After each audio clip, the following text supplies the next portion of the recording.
Pemirsa, Menteri Pemuda dan Olahraga Zainuddin Amali mengantarkan surat pengunduran diri secara resmi sebagai Menpora. Zainuddin Amali memilih untuk menjadi Wakil Ketua PSSI. Saya mengantarkan surat permohonan pengunduran diri saya dari posisi sebagai Menteri Pemuda dan Olahraga. Dan tentu itu masih berupa surat. Memang saya harus akan ketemu dengan Bapak Presiden, cuma karena sekarang beliau sedang tidak ada, maka kemungkinan saya dijadwalkan hari Senin akan ketemu dengan Bapak Presiden. Itu.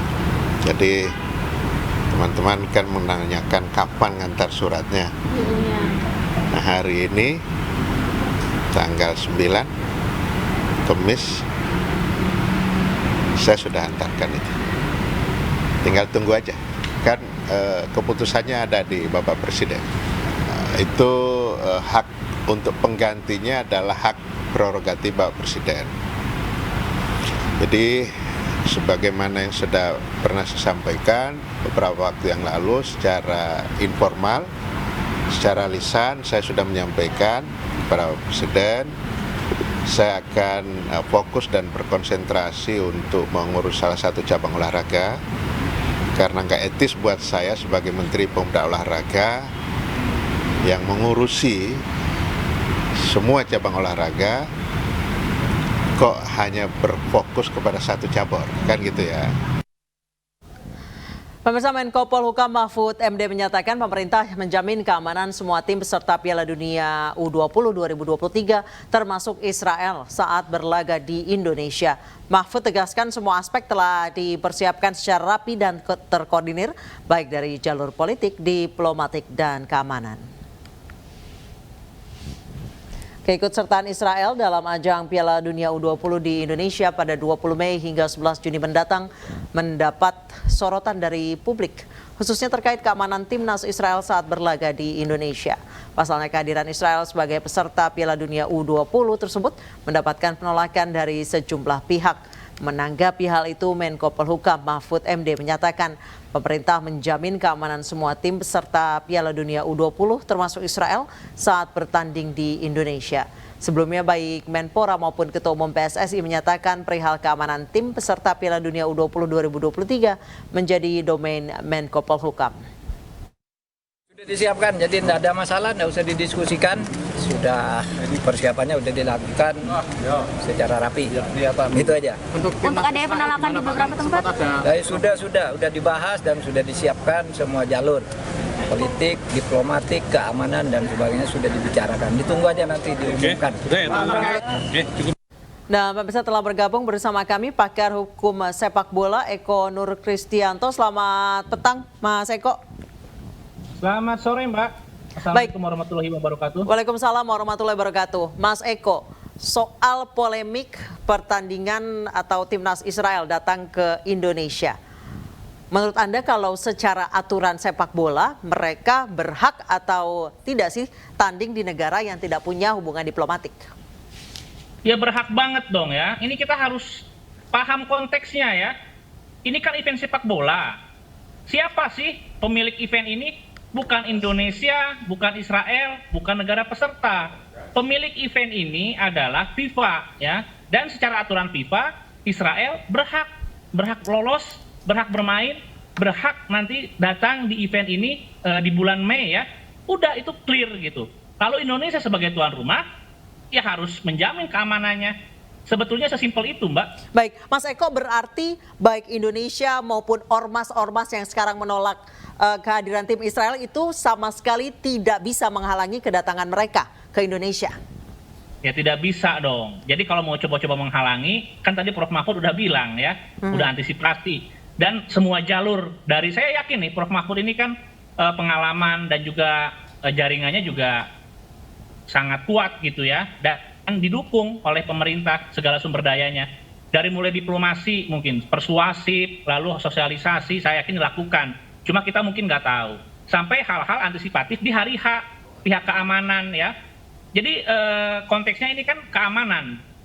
pihak yang paling bertanggung jawab terkait keamanan adalah pihak kepolisian. Pihak kepolisian punya sumber daya, mereka punya SDM, punya SDM itu dilatih ya, pakai anggaran negara sangat besar.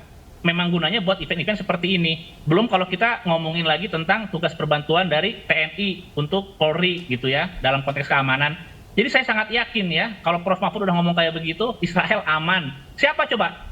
Mbak bisa sebutkan nggak yang berani coba-coba ngeganggu Israel ya, ketika harus berhadapan dengan pemerintah, polisi, plus mungkin TNI coba. Kalau ada yang sanggup menantang, saya pikir hebat banget gitu ya. Baik, Mas Eko, Indonesia sebagai tuan rumah itu boleh atau tidakkah mengajukan keberatan jika Israel ikut bertanding ke FIFA misalnya? Bisa atau tidak, atau boleh atau tidak, atau nantinya malah akan di blacklist kalau mengajukan hal demikian? Tidak boleh, ya. Kalau misalkan Indonesia sampai mengajukan keberatan, ya maksudnya Indonesia sebagai organ gitu ya, sebagai pemerintah, apalagi PSSI-nya, berarti itu orang nggak ngerti, nggak paham gitu, Mbak. Seperti yang saya katakan tadi gitu, bahwa Indonesia ini jadi tuan rumah, lalu pesertanya udah terpilih, salah satunya Israel gitu ya. Ya mau gimana lagi, berarti harus dijamin keamanannya. Kita jangan lupakan juga event-event olahraga itu Indonesia ikutan bidding loh ya.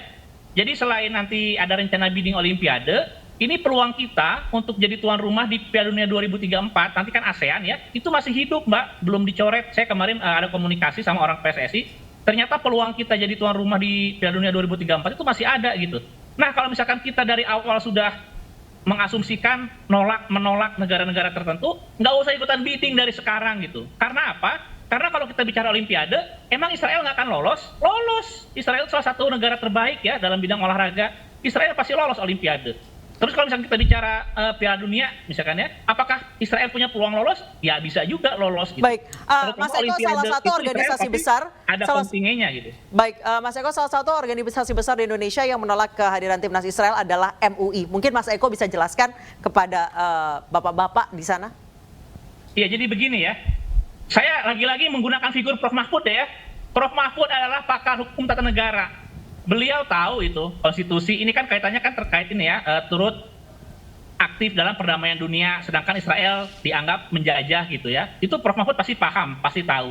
Tapi kita ini bicara tentang olahraga loh ya. Olahraga bagaimanapun juga harus bersih dari anasir politis. Saya adalah orang yang berpendapat bahwa Israel Palestina itu bukan tentang agama semata, itu tentang politik kok, tentang politik ya. Dan mau nggak mau kita bicara olahraga, hal-hal berbau politik, apalagi sampai ada gerakan masif yang memang harus ditanggulangi dari sekarang gitu. Dan saya yakin Prof. Mahfud sudah bisa tahulah formulasinya lah. Tadi kan dari statementnya juga udah tegas itu, Israel aman gitu. Baik, Mas Eko, namun kemudian FIFA dianggap menjadi standar ganda karena ketika Piala Dunia Rusia ditolak menjadi peserta karena menyerang Ukraina. Iya itu dia, berarti persoalannya bukan di Israelnya dalam konteks ini FIFA ya. Kan FIFA juga berpolitik loh. FIFA juga berpolitik, tapi politiknya mungkin nggak seperti politik negara-negara pada umumnya gitu ya. FIFA ini kan organ privat ya, cuma dia lingkupnya kan internasional. Nah, FIFA apakah berpolitik? Nah itu persepsi mereka sendiri gitu. Cuma ini kan kita dalam konteks yang berbeda Mbak. Kemarin kan Rusia dianggap menyerang Ukraina gitu. Lalu FIFA mungkin keberatan, ya bisa jadi FIFA juga kan terpengaruh oleh suara-suara anggotanya. Tapi kalau dalam hal ini kan nggak ada hal seperti itu gitu. Negara lain ada yang keberatan nggak? Israel main gitu kan nggak ada. Indonesia pun tidak keberatan sebetulnya. Ya sebagai LO, sebagai panitia nggak keberatan gitu. Yang keberatan itu adalah organisasi-organisasi di luar sepak bola gitu.